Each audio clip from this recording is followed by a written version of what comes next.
What's up, Knicks fans? Welcome to Knicks and Six right here on the MSG Networks YouTube page. My name is Kazeem Famuyide, and I'm joined once again by the wonderful, the talented Bill Pidto. There's 9 games left on the Knicks season, and the season still has a slight glimmer of hope of the play-in, but in addition to that, there's a handful of things that I think we're both really looking forward to seeing towards the end of the season, Bill. Absolutely. I'm glad you threw in talented to describe me. That's not always the case from our colleagues at work, but it's much appreciated that they did that. You know what? I'll take your cash app later. I'll take your cash app. We saw so many good things against Charlotte, right? 30 assists, third highest total in a single game for the Knicks this year. 20 made threes. Franchise record's 24. They set that earlier in the year. They got to 20. The ball was moving, the shots were falling. They were just flowing so much better.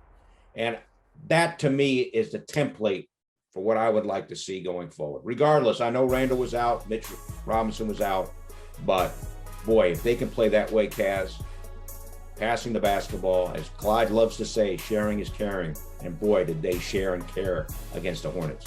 Sharing and caring, swishing and dishing, all the Clydeisms are happening against the Charlotte Hornets. And I think you made a great point about the pace of play.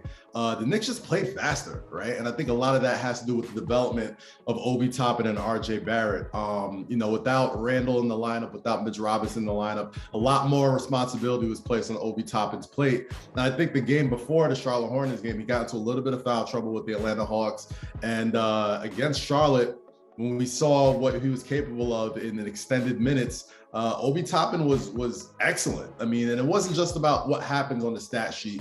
I could care less about numbers, rebounds, all that type of stuff. There was the plays that came up that don't show up on the stat sheet that Obi Toppin made. He was diving for loose balls. He was creating extra opportunities for players. And when you create those extra opportunities, those are plays that aren't set up. Those are plays that defenses can't really, make up for, and that ended up in seeing a lot of wide open Evan Fournier threes, wide open Quentin Grimes threes. RJ Barrett and Obi Toppin running that alley-oop play, and RJ Barrett evolving as a playmaker because now he's playing a lot more downhill, playing at a faster pace, and playing at a pace that is more inclined with what the NBA's elite are doing right now. And against the Charlotte Hornets, a team which is an incredible offensive team with a lot of offensive talent, they outgunned a bunch of gunners. So just on the aesthetic standpoint, that was so much fun to watch. All dunks all the time. And when you get Obi Toppin, RJ, and now Jericho Sims out on the break, you just guard the rims because somebody's getting dunked. And Obi, the numbers are worth bringing up in terms of the assists. He had 6 assists. That's a lot of assists now. 18 points, 11 rebounds, great. But how about the 6 assists? And I also, as we talk about things that we want to see here over the final handful of games, the continued play on a high level, Kaz, of Emmanuel Quickley. Yes. You go back over his last 15 games, which is a nice sample. He's averaging 15 a game. He's averaging 4 assists a game, 5 rebounds a game, and perhaps most importantly of all, 1.3 turnovers per game. That's it.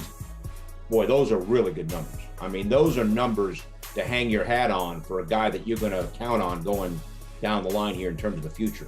That is one heck of a 15-game stretch for Quickley. And this comes, as we've talked about, after everybody knows that terrible struggle he had. And he's totally put that behind him, and he's playing great, great basketball.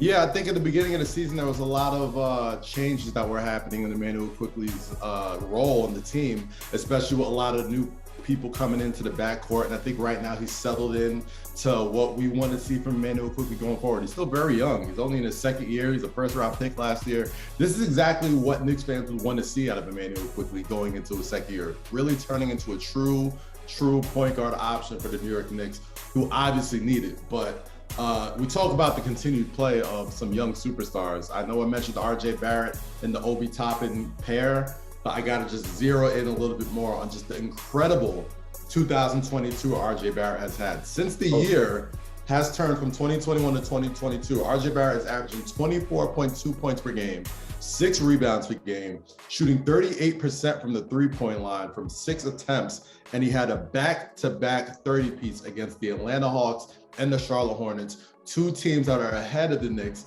in the play-in tournament possibilities. Now, I know the opportunity to get into the play-in is still very minute. It is still a long shot, but it is not over yet.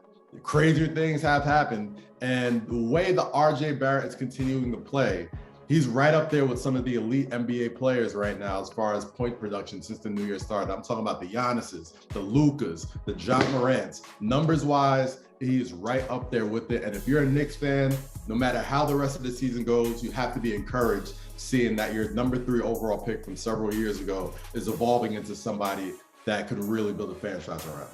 So here's the challenge. Develop these guys as much as you can in the minimal amount of games that are left, and hopefully keep putting up W's on the board. The Charlotte template, to me, is perfection. And hopefully we see more of that over the season's last 9 games. Kaz, great to see you as always. Thanks for joining us, everybody, here on Knicks in 6, and we'll see you soon, everybody. Peace out.